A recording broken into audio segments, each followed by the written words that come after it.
หลำน้ำค่ะพี่น้องเนาะสักคนหลำน้ำแหเล่นน้ำต่างวันค่ะพี่น้องเหมือนจังว่า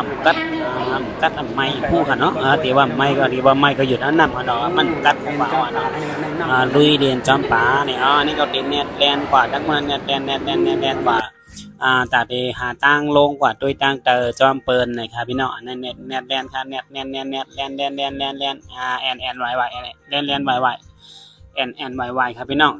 นั่งเฮือเตเจียวฮอตตั้งเข่าเนี่ยเนาะตั้งเข่าได้อยู่ตั้งนานนี่ครับพี่น้องแลนแทงแลนแทงเอ็นมาฮอตโคไหลมุงหันโคไหลก็เตลงโคไหลก่อนครับพี่น้องนายค่ะก็ไม่ก่ออ่อนกันมาต้วยป่าครับป่าเป็นป่าน้ำปังลายครับพี่น้องเนาะเหมือนป่าเหมือนโวเหมือนนางวัชระในต้วยด้วยครับพี่น้องมีเจครับพี่น้องป่าหางกอมหัวเนาะเหมือนปลากระตุ้นเหมือนปลานะครับพี่น้องสีเหลืองๆขาวๆค่ะเนาะบ่ด้วยน้ำเหมือนหมูบ่ด้วยเหมือนหมูเหมือนจ้างก็มีค่ะเนาะนะครับเป็นปลาปังลายครับพี่น้องเขาเอามาเลี้ยงไว้ค่ะเนาะเอามาเลี้ยงก็ไม่ใช่ค่ะเขาเอามานี่เปิ้นเขาได้เฮ็ดตีตีบ่อยตีไว้ให้กันเนาะเขาเฮ็ดเหมือนจัง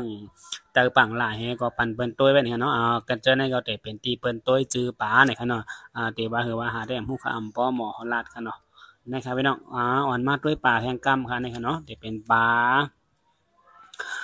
เขาห้องปลาแห้งแดมฮู้จักซื้อครับพี่น้องเนาะจะเผยฮู้จักซื้องอนลาดวันพ่อค่ะปลาก็ปลามันเหมือนปลาเมืองเฮาค่ะเนาะอันนี้จะเป็นปลาเติมน้ำปังลายค่ะมาตุ้ยแทงช่องมาตุ้ยแทงตีครับพี่น้องนี่ค่ะอันนี้ได้ปลาแดมไปหันครับพี่น้องหันตีอยู่ค่ะเนาะตุ้ยตีอยู่ตุ้ยทากำครับพี่น้องตีอยู่ปลา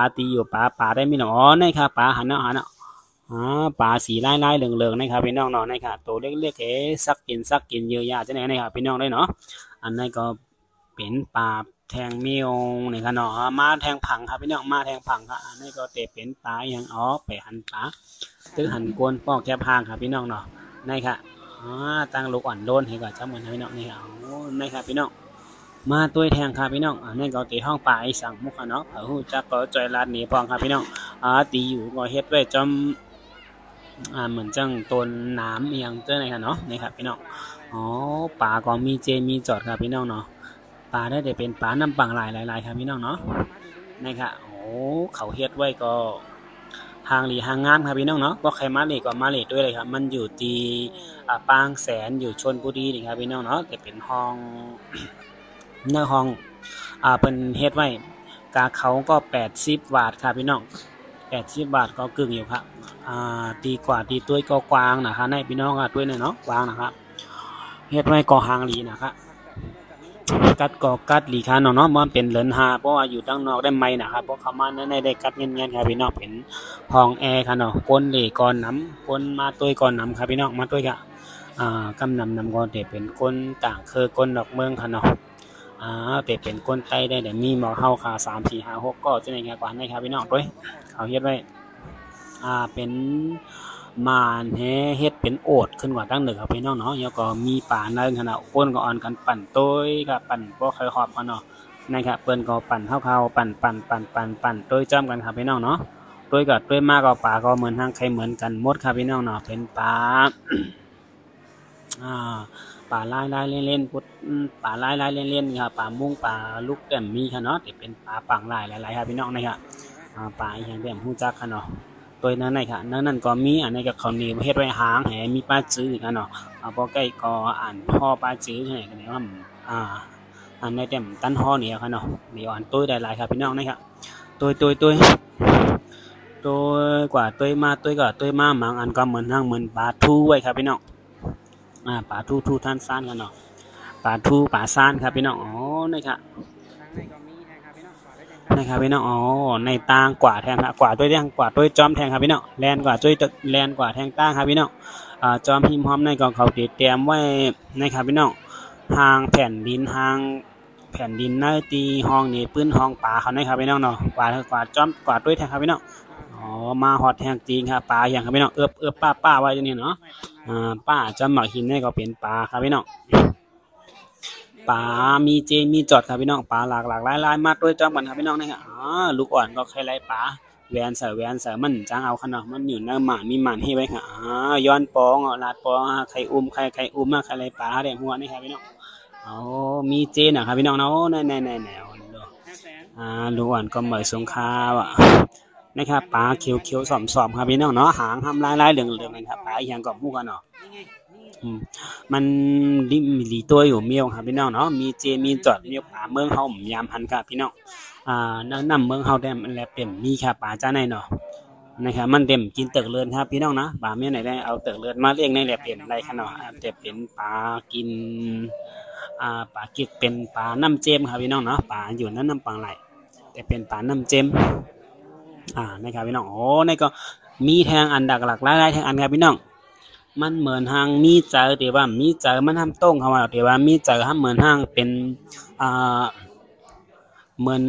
เหมือนเบอร์ไม่หักไม่เห็นเมียวแต่ว่ามันเป็นป่าครับพี่น้องเนาะเป็นป่าอยู่ในน้ำปังหลายลึกๆครับพี่น้องในข้าวขาแดมตึกมาหันกันในปอกกันตั้งสุดกันเนาะยำย่าให้ปอกครับพี่น้องเหมือนเปลือกหมักเหมือนหมักพาไว้ครับพี่น้องมาอ่อนกอดด้วยแทงผังครับพี่น้องมาตั้งในเกาเตมีหางแทงไหนมาด้วยจอมเหมือนครับพี่น้องเนาะนะครับก้นก่อนนำหนักครับพี่น้องก้นมาเหลี่ยมนะครับมาญาแทงเมียวครับหลักไล่อันนี้ของเพชรปลาไผ่สีของเขียวไหนนั่นครับพี่น้องวินขึ้นบินลงประตูได้เหมือนเจิ้งเป็นโตมันเหมือนโตมีใจขนาดแต่ว่ากล้วยกามันเป็นโตมีใจครับพี่น้องเนาะมันกว่าขึ้นค่ะมากกว่าลุยเล่ด้วยดังในแทงกล้ามครับพี่น้องตัวกว่ามาตั้งวันก่อมใครจอดได้ครับพี่น้องตีงอกวางนะคะเนาะนะครับเขาก็จะมีเจ้านาตีเขาเปิดถามก็ตีซับแรงเนี่ยกันเนาะว่าเป็นปลาสังจือสังเปิดห้องอย่างมันกินจังหืออย่างให้ไหนจะไหนกันเนาะคำพองก็กว่าถามครับพี่น้องเขาคาได้ถามกันเนาะกว่าตัวจอมกันครับพี่น้องตัวแทงนะครับปลาเงินปลาคำนะครับพี่น้องมาตัวดังในแทงมีอย่างแทงมัวมาบอกตัวจอมกันแทงกวนตัวก่อนนำจังตัวดีๆครับพี่น้องเนาะนะครับเก่าก็ใครตัวเมื่อก็ใครตัวเก่าก็ใครตัวเมื่อก็ใครตัวนะครับพี่น้องมาญาแทงครับพี่น้องได้ตัวครับเนาะตัวใหญ่นะครับจ้าในตัวใหญ่มากก็มีนะครับพี่น้องเนาะเนี่ยหมันก็ใส่ดีนะครับดีนะครับพี่น้องเนาะตัวใหญ่ดีนะครับเขาเอาอย่างเลขเต็มหัวเนาะในพี่น้องนะครับจ้านั่นก็หางเลิงๆให้กันเอาพี่น้องเนาะตัวดีฮักเบิ้ลครับพี่น้องเนาะลายก็มีครับพี่น้องป่าลายก็มีป่าลายไม่ครับพี่น้องตัวเนาะตีอยู่บนก่อเฮ็ดไว้แคบน่ะเขาเนาะเฮ็ดไว้เอาหมักหินในอย่างเฮ็ดไว้ก่อนหมู่เนาะในครับพี่น้องมาด้วยตั้งในแทงมาด้วยตั้งในพี่น้องในก็มีแทงป่ามันเถหางมันเด็กใครมันเต็มบ่เปิงอันเด็ดใครเหมือนกันอีกครับพี่น้องกล้วยกาว่าจื้อมันเต็มเหมือนกันค่ะเนาะเต็มแต่มีจื้อเผอจื้อมันครับพี่น้องนะครับพี่น้องครับด้วยลายเรียนลายก็มีจีมีจอดครับพี่น้องมาด้วยดังนั้นมาด้วยจำครับพี่น้องลายก็มีเจนนะครับเนาะนะครับพี่น้องนะครับกวนเปิดซับแรงมันก็ห่างดีนะครับในมาเปิดอันนี้เป็นสีขาวครับพี่น้องสีขาวลายย่องเนี่ยเอามอแตกมอลิ้นแตกมาเฮ็ดเป็นตีอยู่ครับพี่น้องเนาะมากกว่าด้วยดังนั้นแทงเรียนจ้อมก่อนครับพี่น้องพอกว่าร้อยเต็มตาเลยหันเต็มตั้นเลยหันเจกันเนาะมาครับพี่น้องมาด้วยจ้อมก่อนแทงนี่ก็เอาไม่แห้งไม่เนามาเฮ็ดเป็นตีอยู่เขาค่ะเนาะนะครับพี่น้องป่าลายย่องจะไหนก็ห่างดีอยู่เมี่ยวครับพี่น้องเนาะกว่าตั้งเลยก็กว่าจ้อมกันเป็นผูครับพี่น้องกล้วยกับคำกว่าเป็นตูครับเนาะพี่น้องได้ค่ะมันดีกว่าจ้อมกันไหนครับพี่น้องมันกว้างนะครับพี่น้องครับเนาะมากว่าด้วยตั้งนั้นเขาตัวเอียงกันแทงอันนี้มาเป็นอีกอย่างแทงครับพี่น้องหันได้เป็นหมักหินไว้ค่ะมันเหมือนปลาอย่างครับพี่น้องเหมือนปลาอิดเหมือนงูอิดครับพี่น้องเนาะนะครับเขาซับแรกเนี่ยเปิดเขาเนาะว่ามันเป็นปลาอีสังเนี่ยครับพี่น้องด้วยเนาะไปพยายามหันดีแล้วเผยหู้จักซื้อก็คอมเมนต์หลักนี่มากกันพองค่ะพี่น้องเนาะในได้ไปยามหันกันเนาะเหมือนเจ้งมันเหมือนเจ้งปลาเหมือนเจ้งปลาเย็นไผ่ผ้าปลาอย่างได้เต็มค่ะพี่น้องเนาะอันเขาห้องว่าปลาเย็นไผ่ผ้าก็วางให้อยู่ในลายโคลุกเหมือนเจ้งลายงูเหลิมก็มีเหมือนเจ้งลายงูเหมือนเจ้งลายอย่างนะครับพี่น้องเนาะนะครับตัวใหญ่ไว้ครับพี่น้องในตัวลายก็เหมือนลายงูไว้ครับพี่น้องเนาะได้เป็นปลาอย่างกบมุขนะครับพี่น้องตัวขายาวเป็นปลา โอ้มาทั้งได้ทั้งครับพี่น้องโอ้ในแฮมเป็นปลาจังปลาเข็มปลาเข็มปลาอะไรอ่ะลูกว่ายน้ำหัวมันคืออะไรอ่ะ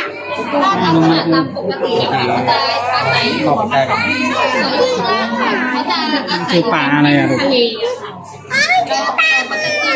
ดูใกล้ๆเราปลาลายอ่ะลูกเป็นทะเลแล้วทีนี้ลายสีดำๆเขาที่เป็นเกล็ดยาวค่ะเขาจะเอาไว้พรางตัวของหนังกินตัวเอง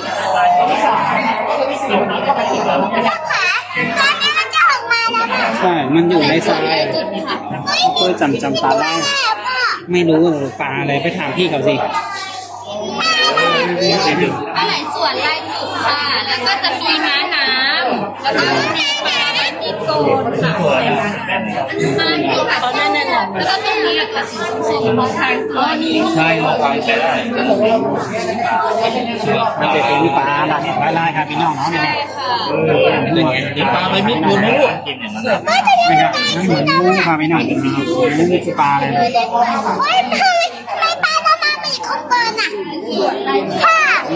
มีปลาอะไรเงินไวม้าน้ำด้วยค่ะพี่ที่จะมองเห็นแล้วก็จะอยู่ตรงนี้ม้าน้ำมันติดอยู่ตรงนี้ใช่ครับใช่ดูดิมันทำเหมือนลูกใจเลยเนี่ยลูกใจได้ลูกไปดูทางนี้อีกมาไปดูทางนี้มาทางนี้มาข้างหลังมาทางนี้ปลาที่มีพิษของมีอะไ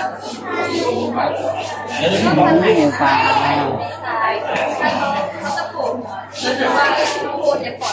เขาเรียกปลาอะไรครับเนี่ย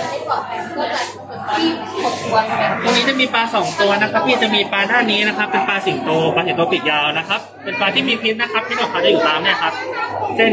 ของขี้ผ้าลำตัวและข้างบนลำตัวนะครับจะมีพิษทั้งหมดเลย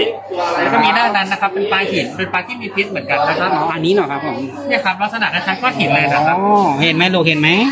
เนี่ยน่ะคล้ายๆก้อนหินน่ะเห็นไหมน่ะมีปากไว้เห็นไหมนี่ไงตรงนี้สีน้ำตาลน่ะเห็นไหมไปดูข้างหน้าอีกไปขอบคุณครับถามที่เขาปลาอะไรครับปลาปัปเปิ้ลค่ะตัวด้านบนที่มีลักษณะเหลี่ยมๆนะคะจะเป็นปลาปัปเปิ้ลป่องหรือปลาปัปเปิ้ลเหลี่ยมค่ะตัวนั้นจะไม่สามารถทรงตัวได้ทั้งหมดเนื้อปังไหลลึกๆจังไหนกันเนาะเอามันอ่อนก่อนเลยด้วยนะครับพี่น้องกันในท่านเองนี่แท้หอยเมนมาพี่น้องนี่ครับหอยเมนนี่ทอเจาะหนาวหอยเมนก็เขาว่ามันเป็นยาบำรุงเป็นแล้วเขาจะมีหนาเขาจะมีพิษค่ะรอบนั้นใส่แล้วนั่นเราจะไหนน้องกินครับพี่น้องเนาะว่ามันเป็นยาแห้งกลใจจะไหนครับเนาะป้อมมากก่อนเนาะป้อมมากก่อนเดี๋ยวว่าเหม็นแค่พี่น้องมาด้วยแทงตีครับพี่น้องอันนี้จะเป็นแทงป่าแทงอันครับพี่น้องเนาะอ๋อลายเหมือนลายล็อกเห็นไหมครับพี่น้องโตงมนๆไหนครับเนาะโอ้โหนะครับพี่น้องน้ำยาว่าตีปลายมาจุโกนครับพี่น้องเนาะโอ้ป่านี่ก็เหมือนเป็นเหมือนจังนี่ครับตั้งเหนือก็ไม่ทั้งโตงเลยครับพี่น้องโอเคออกค่ะอย่าลืมจอยสั่งว่าเคยหันแพงขี้เผาขาตั้งหน้าให้จอยกดไลค์กดแชร์กดจอยติดตามไว้แบ่งพองครับพี่น้องเนาะเอาครับตีออนเลทด้วยตี1ตี2ให้มีอีกอย่างหลากหลายก็ตีเอามาต่างในพี่น้องค่ะตั้งเสียงค่ะเหมือซุงกูก็ค่ะ